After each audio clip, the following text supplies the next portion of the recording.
Hello everyone, welcome to today's episode of World News from KidSense. We're here to deliver news from around the world.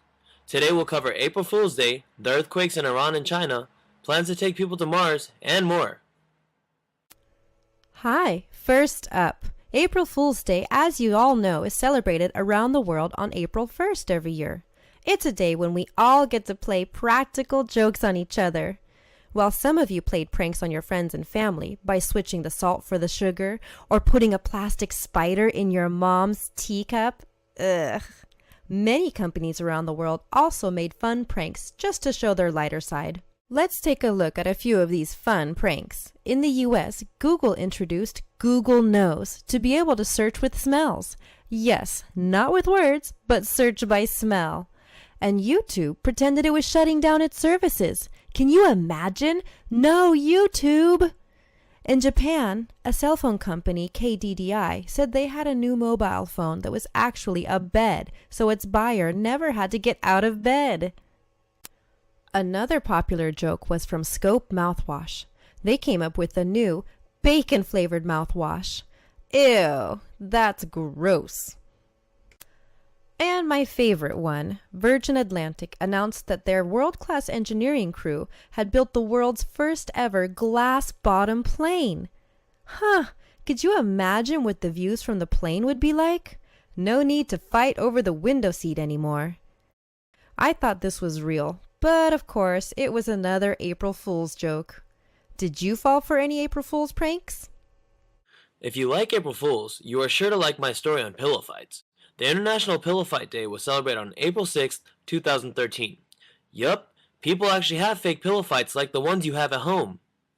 Hundreds of people gathered in cities such as London, Vienna, Washington, and Brasilia to participate in organized pillow fights to celebrate the day. Feathers were sent flying during the pillow fights. Did you have a pillow fight with your friend or family member that day? Do you remember what day the International Pillow Fight is celebrated? Time's up! It was April 6, 2013. Our next story covers two earthquakes.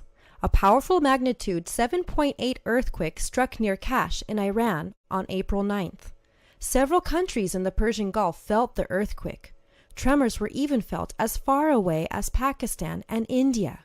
A week later, another earthquake, a magnitude of 7.0, hit the Sichuan province and South China on April 20th, 2013. This is the worst earthquake to hit that area since 2008. It was also followed by a series of aftershocks. Both of these earthquakes have caused a lot of destruction. Several people have died and hundreds were injured. Rescuers are working hard to remove people from the rubble of the tumbled buildings. Organizations like the Red Cross are accepting donations to help with the rescue efforts.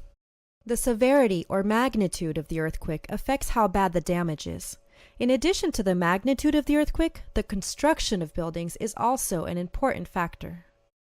For example, a similar earthquake in California or Japan would not cause as much damage since the buildings are designed with special structures that can move and absorb energy when an earthquake occurs. Also, people in earthquake-prone countries are trained in earthquake preparedness drills. Now, our next story. UK's first woman Prime Minister, Margaret Thatcher, died on April 8, 2013. She was a larger-than-life figure and an inspirational leader that guided her nation through some of the toughest times. Her policies allowed several government-run agencies to become private.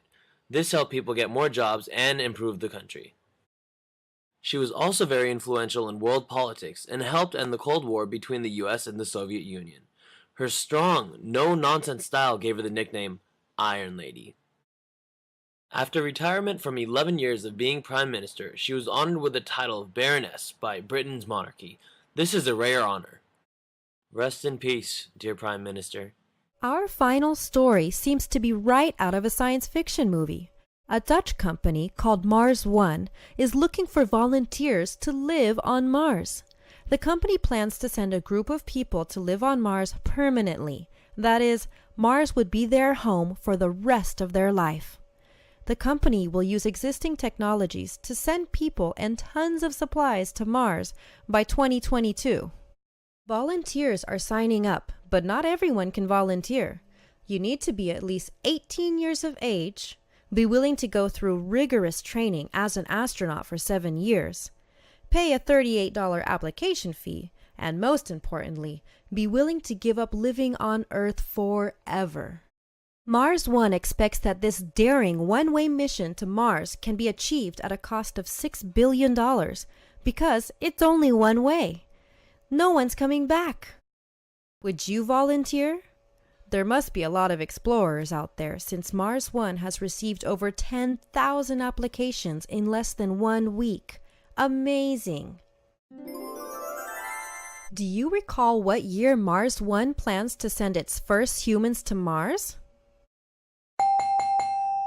Time's up! If you said 2022, you are correct. The plan is for takeoff in 2022 and landing on Mars 7 months later in 2023.